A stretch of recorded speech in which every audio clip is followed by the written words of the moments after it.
Por fin llegan nubes esperanzadoras.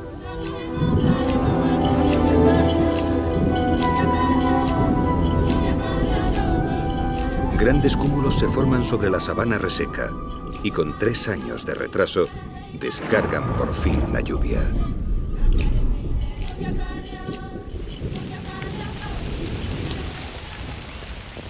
Llega el tiempo de los grandes cambios y lo hace con el extremismo característico de esta región remota, violentamente, sin aparente medida.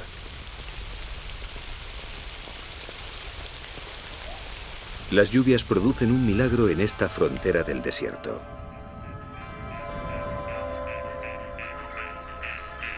En cuestión de horas, aparecen nuevos ríos que corren por mitad de la sabana. Es el milagro anual de las tierras del Distrito Norte, cursos fluviales efímeros cuyos cauces duran únicamente el tiempo de las lluvias, pero que dejan bajo el suelo las reservas de agua que mantendrán la vida el resto de la temporada. Al sur, las lluvias descargan grandes cantidades de agua en los Aberdares y el monte Kenia, y poco tiempo después llegan a Saba en forma de violentas crecidas. El único río permanente del área de Saba recobra vitalidad arrastrando los sedimentos a los que debe su nombre. Ewaso Njiro, el río de las aguas marrones.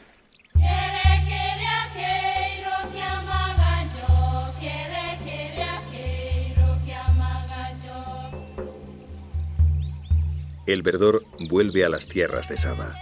En pocos días se pasa del infierno al paraíso. Como los animales, las plantas que sobreviven a los rigores de esta región son verdaderas especialistas en resistir periodos prolongados de sequía. Y en cuanto reciben agua, reverdecen de inmediato, aprovechando al máximo el tiempo de abundancia. Ahora hay agua por todos lados. Impalas y monos tota lamen las hojas tiernas de las hierbas para obtener todo el agua que necesitan. Por unos días podrán evitar el riesgo que supone acercarse a beber en las orillas expuestas y despejadas de un río como el Ewaso Njiro, que además tiene cocodrilos.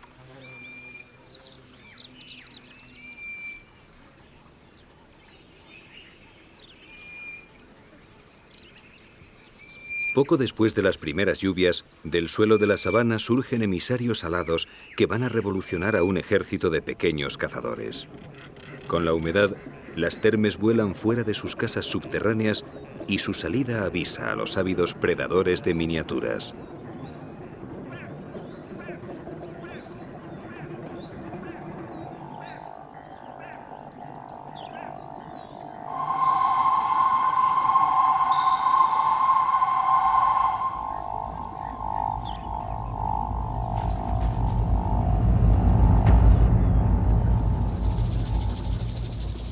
Para muchas aves, es una fuente de proteínas inestimable. Incluso aquellas que se alimentan generalmente de granos, como las tórtolas, aprovechan la facilidad del envite compitiendo con auténticos especialistas, como los calaos.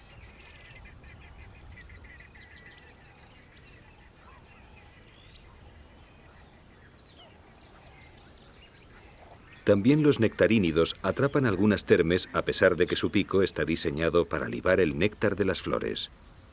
Es tan estrecho que no puede tragarse las termes con alas, así que a diferencia de los calaos y otras aves menos especializadas, tienen que quitárselas antes de poder ingerirlas.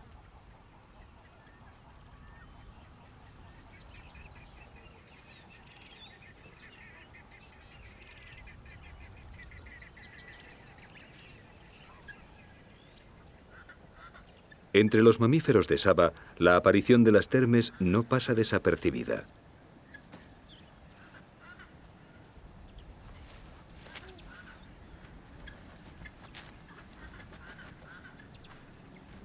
Las mangostas enanas, las más adaptadas a zonas áridas, se alimentan en gran parte de estos energéticos insectos, así que incluso cuando las termes dejan de salir al exterior para iniciar sus vuelos, estos pequeños cazadores, armados con poderosas garras excavadoras, se las componen para abrir huecos en sus casas fortificadas y darse un festín.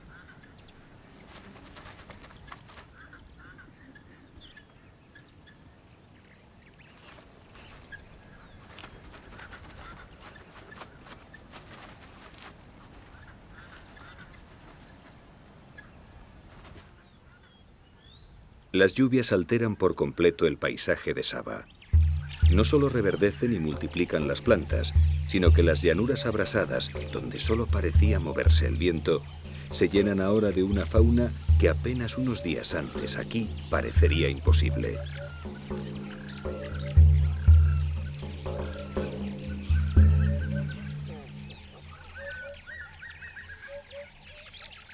Los serpentarios son cazadores especializados en las sabanas abiertas.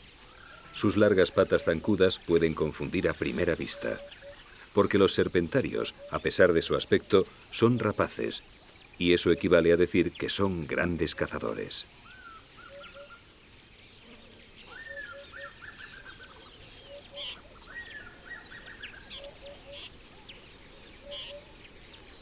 La mayor parte del día lo pasarán así, andando de forma elegante mientras cazan en pareja. Atraído por los insectos que han surgido con las lluvias, un milano negro se apunta al festín. Los milanos son cazadores aéreos, y es desde el aire donde localizan y atacan a sus presas con una precisión mortal. Pero en tierra son torpes y parecen desvalidos en comparación con sus primos los serpentarios, cuya especialización les ha hecho maestros de la caza en el suelo.